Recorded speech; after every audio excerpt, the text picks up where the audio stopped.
आपको मैं एक अजीब बात बताता हूँ। ये बहुत अजीब बात है, बहुत ही आपको हैरत होगी। एक दिन बड़ी इमरजेंसी थी, मैंने रैंडमली एक दरवाजा खटखटाया, ऐसे ही रैंडमली। तो वो दरवाजा खोला, अंदर एक खातून थी, उनके साथ एक लड़का खड़ा था। मुझे आज से चंद माह पहले कुछ सहाफियों ने सबसे पहले ये बताया था कि Imran you have to be very careful. तो मैंने उनसे कहा जी कि क्यों, क्या कोई रीजन हो गया? उन्होंने कहा जी कि जिन लोगों ने आपको पहले गायब किया था, उठाया था, आपके साथ जुल्म और ज्यादती की थी, वो लोग अब ये कह रहे हैं कि क्योंकि हमारी तवक्कुआत पूरी नहीं हुई और ये आदमी वापस से अपना काम उसी तरह कर रहा है और इसका इम्पैक्ट हमें परेशान कर रहा है, तो फिर अब इसके लिए जो है ना वो आखिरी हल यही है कि अब इसको एलिमिनेट किया जाएगा। जो लोग अभी मिलिट्री कस्टडी से आए, अगर आप उनसे पूछें तो वो कोई अच्छी याददाश्तें नहीं लेकर आए। वो आपको बताएंगे कि जेल में रहना बहुत आसान है और मिलिट्री कस्टडी में रहना बहुत मुश्किल है।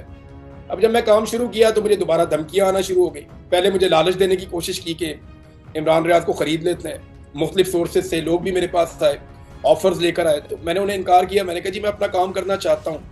मैंने अपना काम शुरू किया, उसका नतीजा आपने देखा, मुझे दोबारा घर से गिरफ्तार कर लिया गया। मेरे पे और मेरे वालिद पे और मेरे भाइयों पे भी मुकदमात बना दिए गए। अब वो लोग पाकिस्तान में है ही नहीं, वो बेचारे चले गए उस वक्त। फिर मेरी एक गाड़ी है, उसके साथ एक डिवाइस मिली हमें लगी हुई, क्योंकि गाड़ी उठवाई हमने, उठवा के उसको हम धुलवा रहे थे। तो मेरे साथ जो एक मेरे स्टाफ का लड़का, उसको एक डिवाइस मिली गाड़ी के साथ लगी हुई, वो हमने दरियाए स्वात में फेंकी।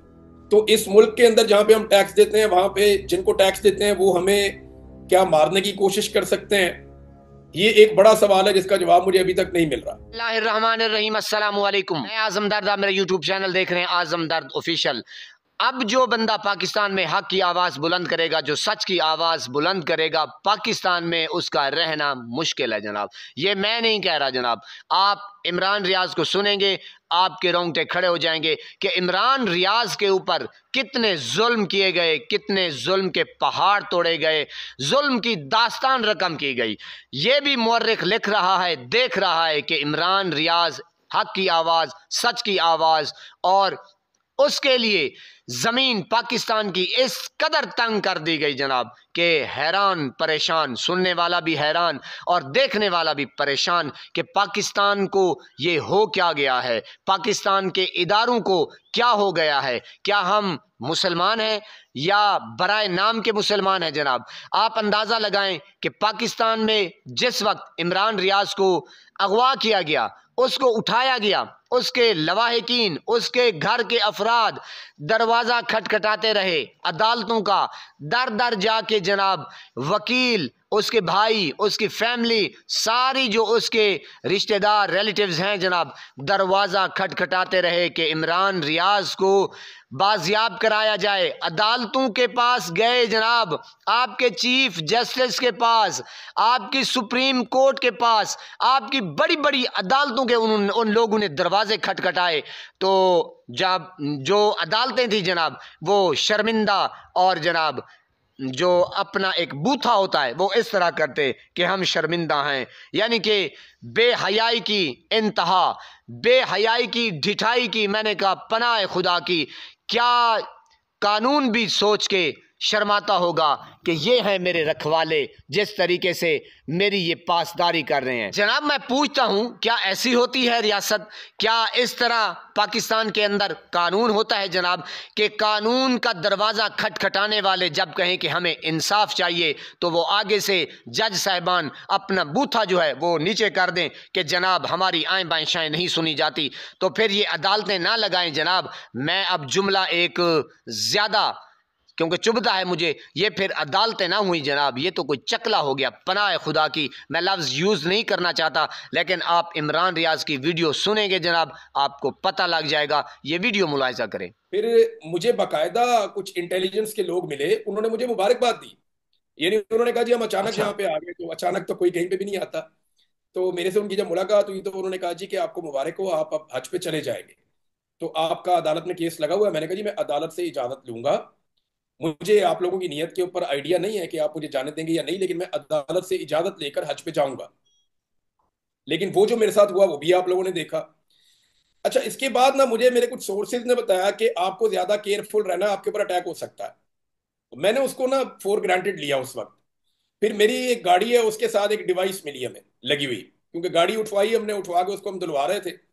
तो मेरे साथ जो एक मेरे स्टाफ का लड़का, उसको एक डिवाइस मिली गाड़ी के साथ लगी हुई, वो हमने दरिया स्वात में फेंकी।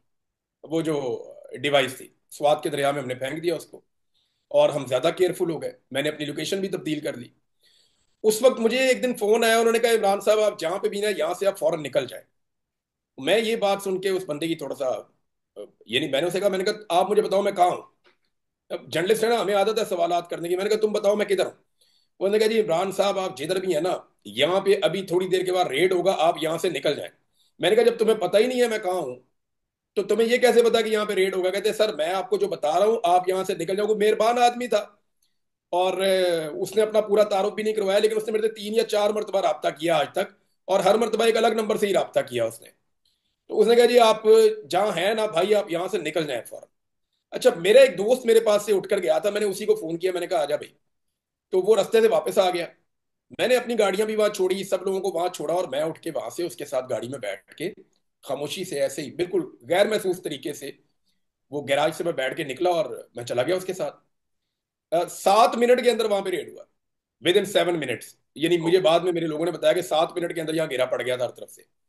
अच्छा, उसमें बाद में जब हमने पता कराया तो खैबर पख्तूनख्वा का एक इदारा है, उसका नाम है DSB। ये जैसे आपका पंजाब में होता है ना स्पेशल ब्रांच, या आपका इस्लामाबाद में वजीर आजम के पास होती है एक IB टाइप की, इसी तरह खैबर पख्तूनख्वा का कोई DSB है। ये उसके लोग उसके अंदर कुछ आइडेंटिफाई हुए।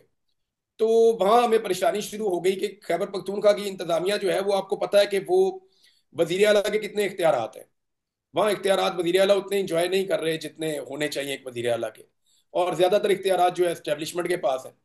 तो मुझे इस बात का भी आइडिया हो गया। फिर मेरे खैबर पख्तूनख्वा में कुछ दोस्त हैं, उनमें से मुझे एक सीनियर ब्यूरोक्रेट मेरा दोस्त है, उसने मुझे बताया, उसने कहा इमरान भाई आपने हम पे भरोसा नहीं करना। मैंने कहा जी वजह क्या है। उसने कहा जी हम आपको खुद फंसवा देंगे, तो आपने ये भरोसा नहीं करना कि ये खैबर पख्तूनख्वा है तो यहाँ पे आप सेफ है, यहाँ से आपने अपने आप को फिर भी महफूज रखना है। मैंने फिर अपनी लोकेशन चेंज की। वो 2 3 4 दफा ऐसा हुआ कि मैं अपनी लोकेशन चेंज करता रहता था और मुझे खबरें मिलती रहती थी। तो इसी शख्स ने मुझे, उसी सोर्स ने, और एक और बंदा उसने भी मुझे ये कंफर्म किया, एक सहाफ़ी है उन्होंने भी किया, कि आपको ना ज्यादा केयरफुल रहना है। तो मैंने मुख्तलिफ इलाकों में पाकिस्तान में टाइम गुजारना शुरू किया, और थोड़े दिन पहले जो इतला मेरे पास पहुंची वो ज्यादा खौफनाक थी। यानी वो इतना सिंपल नहीं था।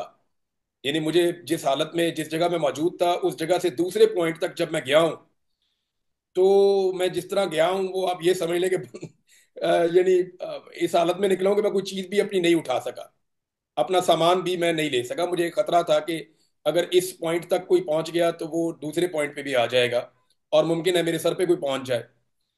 तो मुझे जो इंफॉर्मेशन आई वो ये है कि तुझे अब उठाने का प्लान नहीं है, और तेरे ऊपर अटैक हो सकता है, तेरे ऊपर हमला हो सकता है, मारा जा सकता है। और उसकी जो तफसीलात हैं वो बड़ी घिनौनी है और बहुत अजीब चीजें हैं, जिनको मुझे ऐसा लगता है कि मुझे डिस्कस करते हुए भी बुरा लगता है। यानी आप इसके बारे में क्या कह रहे हैं। हम टैक्स देते हैं इस मुल्क में, और मैं इस मुल्क का टैक्स पेयर हूँ, इस मुल्क में मेरा घर है, इस मुल्क के अंदर जो है वो मेरी जमीन है, मैं इसको ओन करता हूँ, इसके एक एक पहाड़ को, इसकी एक एक वादी को, इसके एक एक इलाके को, एक एक चप्पे को। मैं मालिक हूँ इस मुल्क का, और मेरी तरह 25 करोड़ और मालिक हैं इस मुल्क के। तो इस मुल्क के अंदर जहां पे हम टैक्स देते हैं, वहां पे जिनको टैक्स देते हैं वो हमें क्या मारने की कोशिश कर सकते हैं। ये एक बड़ा सवाल है जिसका जवाब मुझे अभी तक नहीं मिल रहा। जी मेरे पाकिस्तानियों, वीडियो आपने देखी जनाब, किस तरीके से इमरान रियाज के ऊपर जुल्म, जबर, और मैंने कहा यानी कि पाकिस्तान में अब सच बोलना यानी कि मौत बन चुका है जनाब, पनाह है खुदा की। यानी कि चोर, डाकू, लुटेरे यहाँ आके मुसल्लत, और वो पाकिस्तान के ऐवानों में, और जनाब पाकिस्तान की सरजमीन के ऊपर वो दंदनाते फिरें, और जो हक की आवाज़ बुलंद करे, जो किसी का साथ दे, जो कैदी का साथ दे जनाब, उसके लिए ज़मीन तंग कर दी जाती है। वाई, क्यों? यानी कि जो हमारी अदालतें हैं वो बेगैरत किस्म के लोग, वो क्या पढ़ के आते हैं? उनका मुआहदा अल्लाह पाक के साथ है, सीरत नबी के साथ है, या इन डाकू चोर लुटेरों के साथ है? वो किस तरीके से अदालत के ऊपर जब बैठते हैं, उनके सामने जब वो कलाम पाक रखा जाता है, और पीछे जनाब मेरे कायद आज़म रहमतुल्लाह अलैह की तस्वीर पीछे खड़ी होती है जनाब, तो तराजू भी रखा हुआ था, बेशरम बेहया। बेशरम, बेहया, बेगैरत किस्म के लोग हमारी अदालतों के ऊपर मुसल्लत हैं, हमारे मुल्क के ऊपर मुसल्लत हैं।